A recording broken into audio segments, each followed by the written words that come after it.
The wind howled outside the cracked window of the rusty camper, slicing through the thin walls like a knife through paper. Inside, Eleanor Kane sat hunched over a flickering lantern, her breath visible in the dim light of a Wisconsin winter night.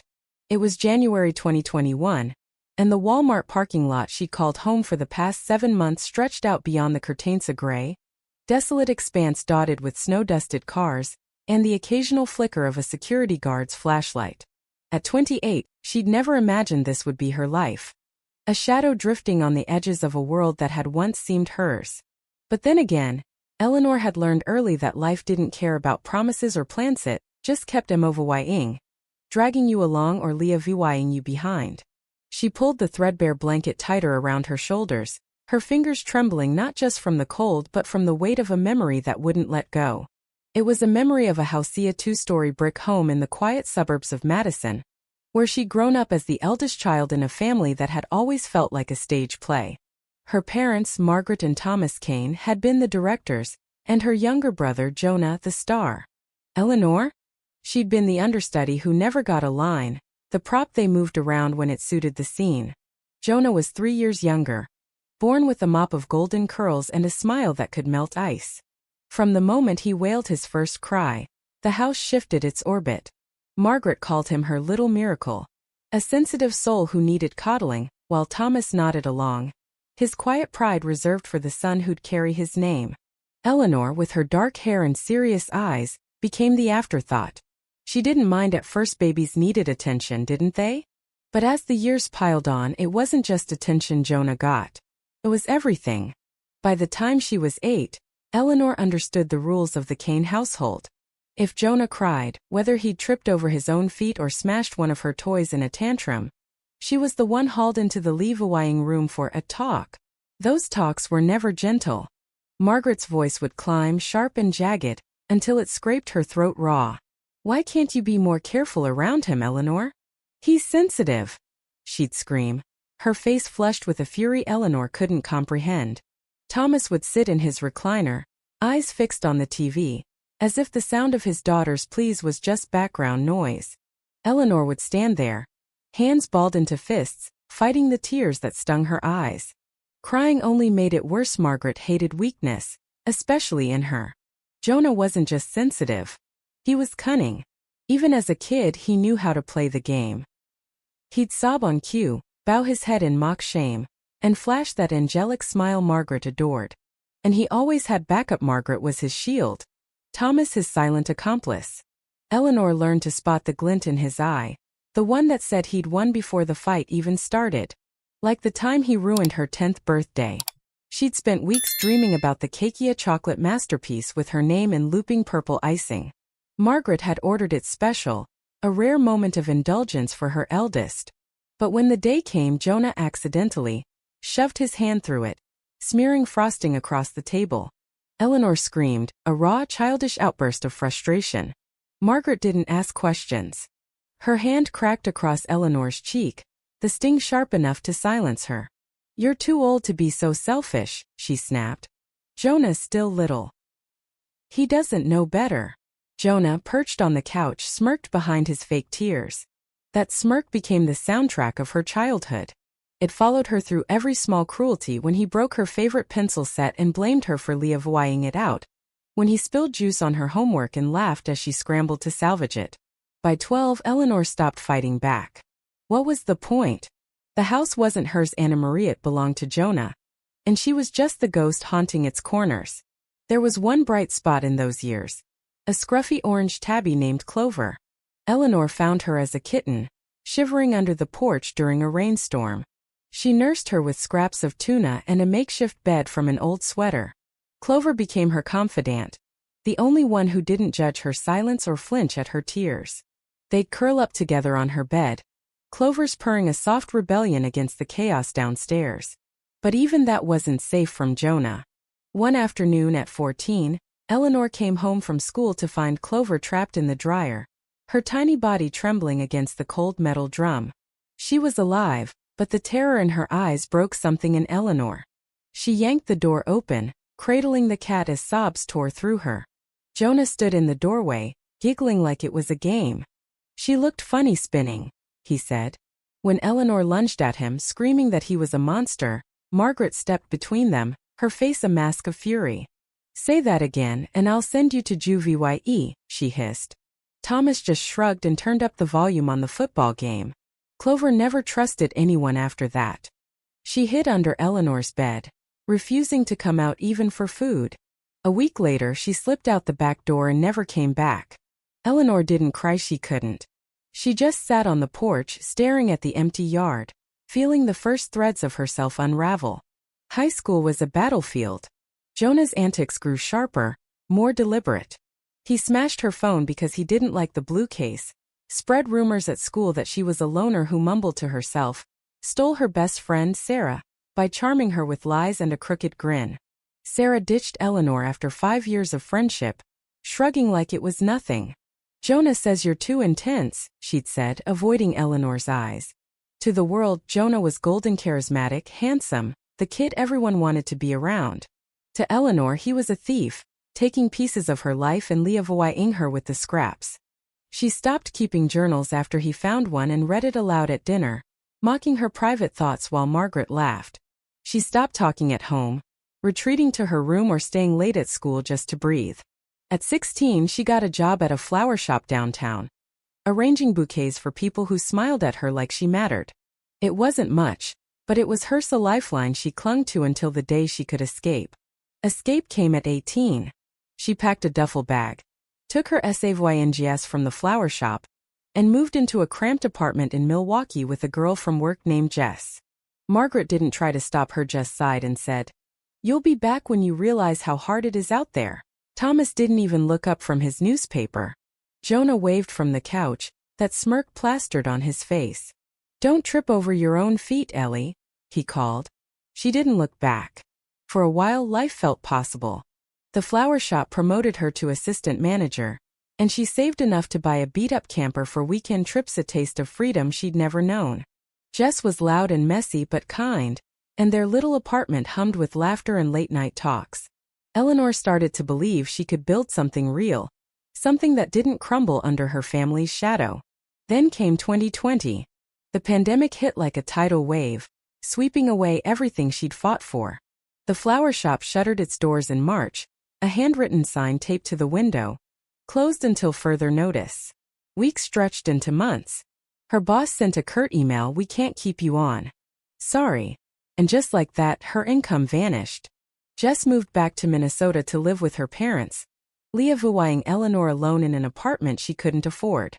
She sold what she could, her desk, her books, a guitar she'd never learned to play, until all that remained was the camper, a backpack, and a handful of clothes.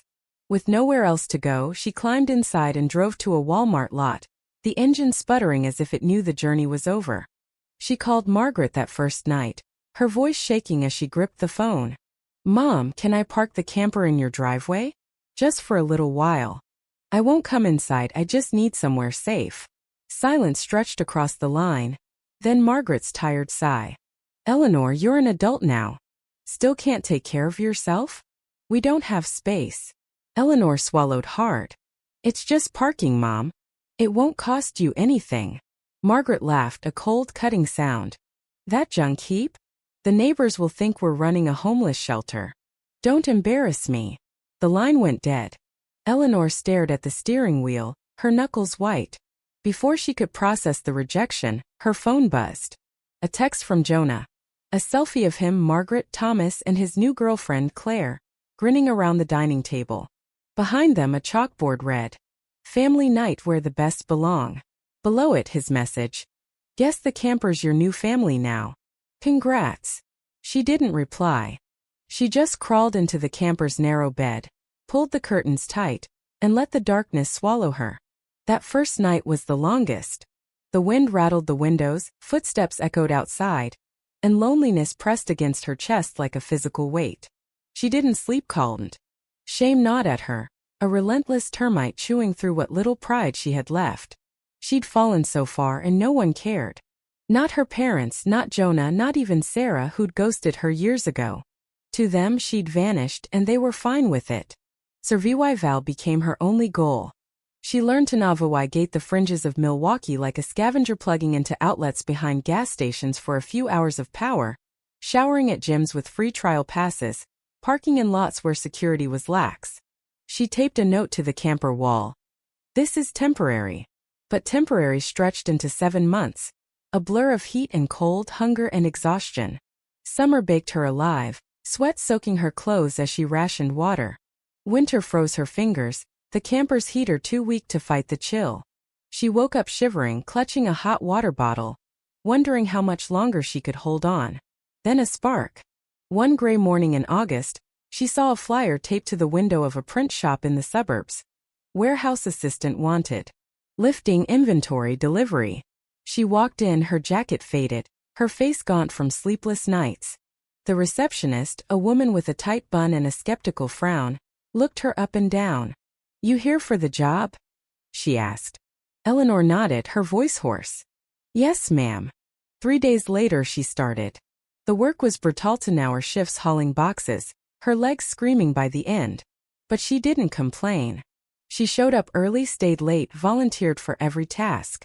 She mopped floors, fixed a busted loading dock with scrap wood, and memorized the inventory system.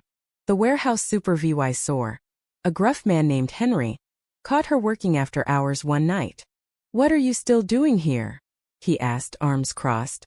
Eleanor hesitated, then told him the truth about the camper, the parking lots, the life she'd been clawing through.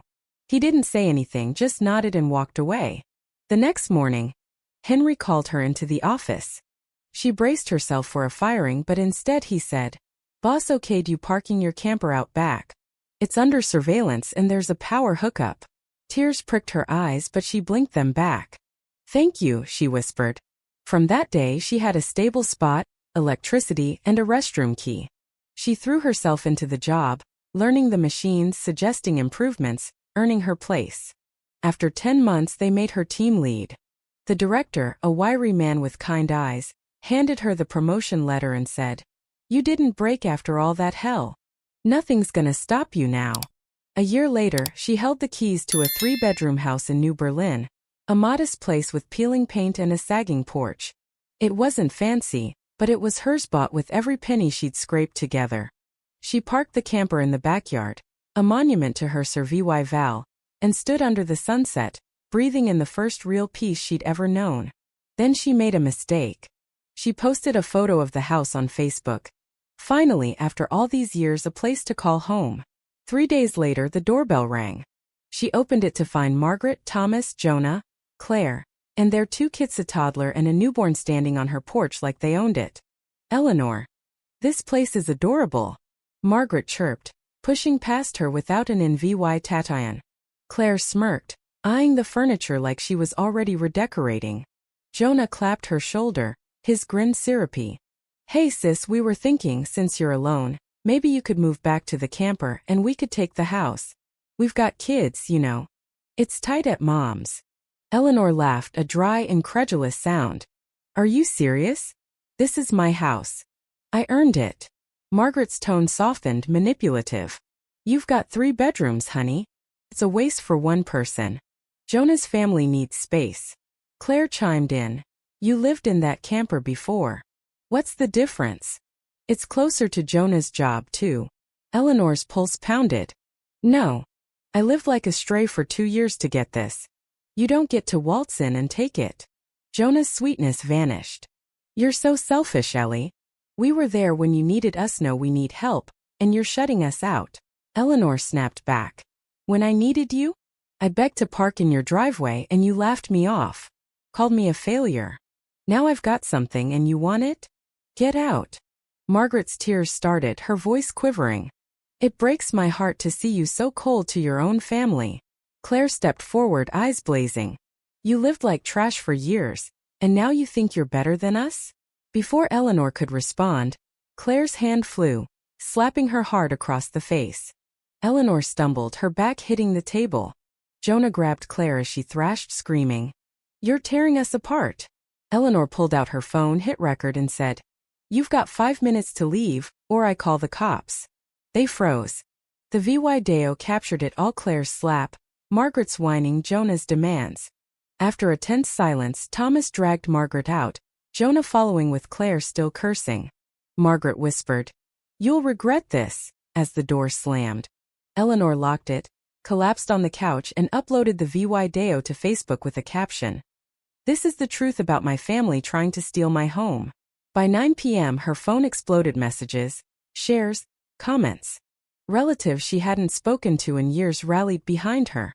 "I knew they favored Jonah, but this? You're a warrior, Eleanor." Her cousin Mia wrote. Her Aunt Linda shared it, adding, "Never let them take what you built." Margaret posted a rebuttal the next day, a saccharine lie about a misunderstanding, but the video drowned it out. Jonah went silent. Claire deleted her accounts. Then Uncle David, Thomas's brother, called. "Need a lawyer?" "I know people." Eleanor smiled. "I'll let you know." The post hit 5,000 shares, and for the first time she felt seen. She thought that was the end. She was wrong. A week later, she came home from a run to find a U-Haul in her driveway. Jonah was dragging a couch toward the door. Claire directing their kids like a drill sergeant. "What the hell?" Eleanor shouted, slamming her car door. Jonah shrugged. "We're moving in. This house is too big for you." Claire smirked. "Mom said you'd come around, so we're speeding things up." Jonah waved a stack of papers. "We've got a lease signed by you." Eleanor snatched it. The signature was a sloppy forgery, not even close to hers. "You faked this? Are you insane?" Claire banged on her car window. "Don't call the cops. We've got kids." Eleanor dialed 911 anyway, recording the chaos. The police arrived and she showed them everything: the video, the fake lease, her real signature. Then she pointed to the porch. "They changed my lock. That's breaking and entering." The older officer's jaw tightened. "Leave now, or we're pressing charges." Claire wailed, Jonah glared, but after 2 hours they loaded up and drove off, tossing the new keys into the grass. Eleanor changed the locks that night and posted online. "Some people need the law to learn boundaries." The family backlash was swift. No one defended Jonah anymore. A cousin wrote, "We're done with them. You're incredible." Months later, the real fallout hit. An anonymous message pinged her inbox. "Claire's youngest isn't Jonah's." Eleanor laughed, then watched the rumor spread. Jonah held a family meeting, slamming DNA results on the table. The toddler wasn't his. Claire's affair unraveled: texts, receipts, doorbell footage. He filed for divorce, got custody of the older kids, and Claire crumbled, moving back to her parents with a domestic violence rap from the slap. One June day, Margaret showed up at Eleanor's fence, her eyes red. "I'm sorry," she whispered, the first apology in 34 years. Thomas followed, admitting they'd been wrong, warped by favoring Jonah. They'd started therapy, a pastor's question, "When did you last listen to her?" shaking them awake. Jonah borrowed the camper for his kids, his arrogance replaced by quiet shame. Eleanor didn't forgive fully, but she let them in, testing their change. Her house became a sanctuary shared with friends Emily and Laura, filled with laughter and MOE nights. Relatives apologized, bringing gifts and hugs. When Claire egged her car, Eleanor just washed it off, unbothered. She grew close to Jonah's kids, opening her heart to their innocence. One night under the patio stars, tea in hand, she smiled. She'd lost a toxic family and built a real one, chosen, not forced. Her story wasn't revenge, it was proof. You can rise from nothing and claim your worth.